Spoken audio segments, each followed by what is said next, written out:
Second thing is there is more competition for resources in the media business, as we know. I mean, there are more channels. It would appear to be that there are more channels chasing less advertising spend. People looking at the BBC license fee with covetous eyes. And finally, of course, there's the credit crunch, le crunch. But, given the experience of the last 22 years and a bit more, we actually have been here before. And the three I've identified that I'd like to talk briefly about are 1979 to 80.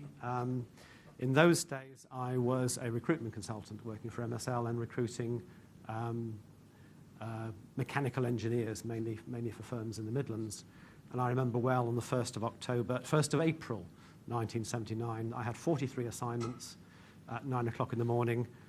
20 phone calls later, by lunchtime, I had 0 assignments in mechanical engineering. It was the most dramatic change, much more dramatic possibly than the most recent one, which has crept us up on us gradually. It's been incremental, admittedly, but it was a sudden one-day change from plenty to famine.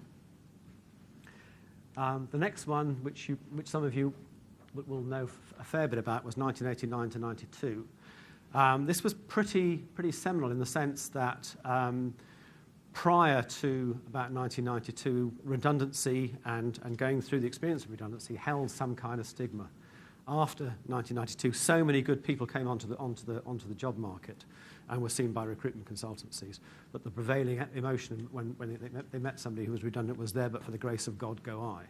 So that was a big change, and again that was affecting the country as a whole. There was a housing crisis with houses falling and a city crisis with the if you like the after effects of the Big Bang resulting in contraction in the city. And the final one was 2001 to 2002, which again was tended to be city-based, and it seems to be that, as certainly the latest experience is, that when the city catches a cold, the whole of the UK sneezes. So, an example of the trends that were identified in 1996. At that stage, this was a 10-year forecast. People said that it's likely to be that by 2006, that more part-time working is going to go up to 31.2%, more self-employment up to 15.2%. In fact, by 2006, the last statement was actually already true. Those two add up to something like, below 50%, but by 2006, over 50% of UK employees, or of the UK workforce rather, was not holding conventional full-time jobs.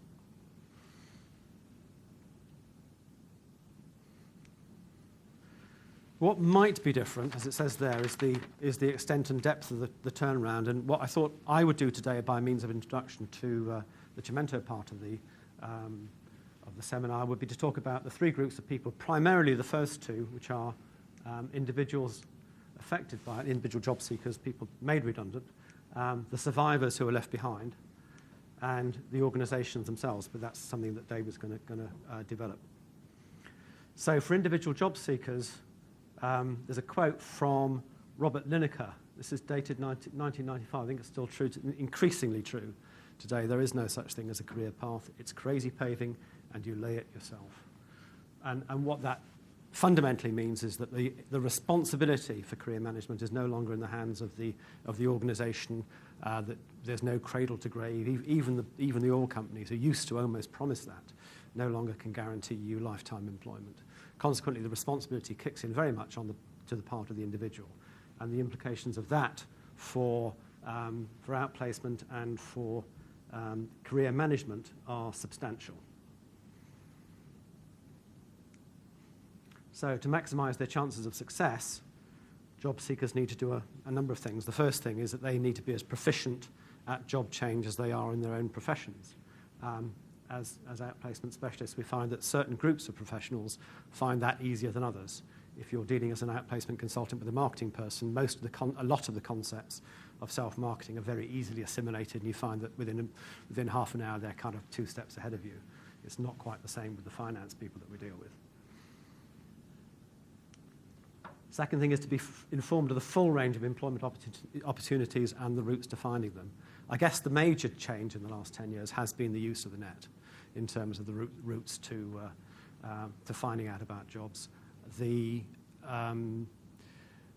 It makes it easier in one sense, in the sense that it's more accessible. At the same time, because it's more complex and because of the number and variety of websites.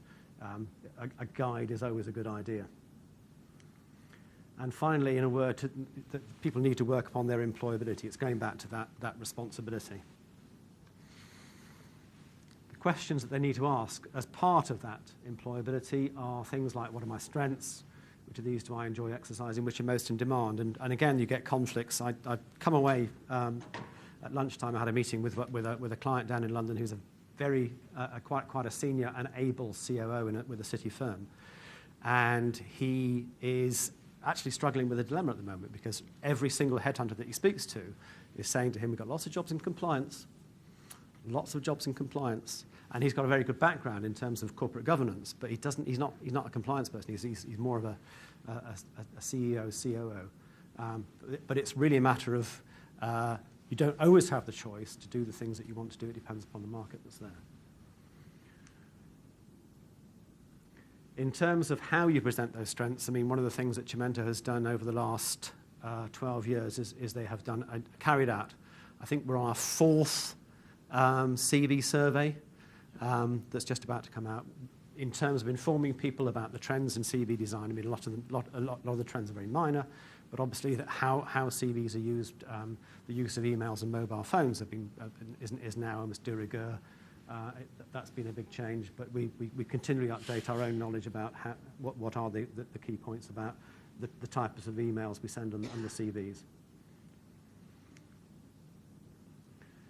This about the kind of environment is very much about the values that people have and identifying those core values, the ones that they don't want to compromise.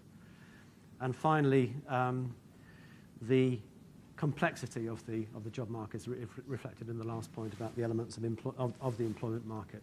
And I suppose the thing that's overlaid on all that is the fact that nonetheless a lot of the people that we're dealing with are still going through some kind of job loss curve, which looks a bit like that.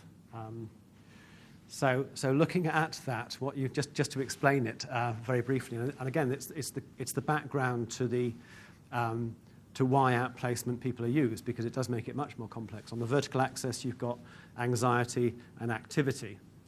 The horizontal axis is time. It's got an arrow on it, but it actually should have 2 arrows on it because it's not linear. You go backwards and forwards along the time. You've also got a transition in the middle between the emotional part on the left-hand side, emotions like disappointment, disbelief, relief, and denial, towards the resolution part, which is when you get to this stage here. If you are lucky, or if you have good advice, perhaps, you'll go down the dotted line, which is the momentum curve. If you're less lucky and perhaps don't have the advice, you might go down towards the slough of despond there, which is very difficult to get out of. It's very much a vicious circle.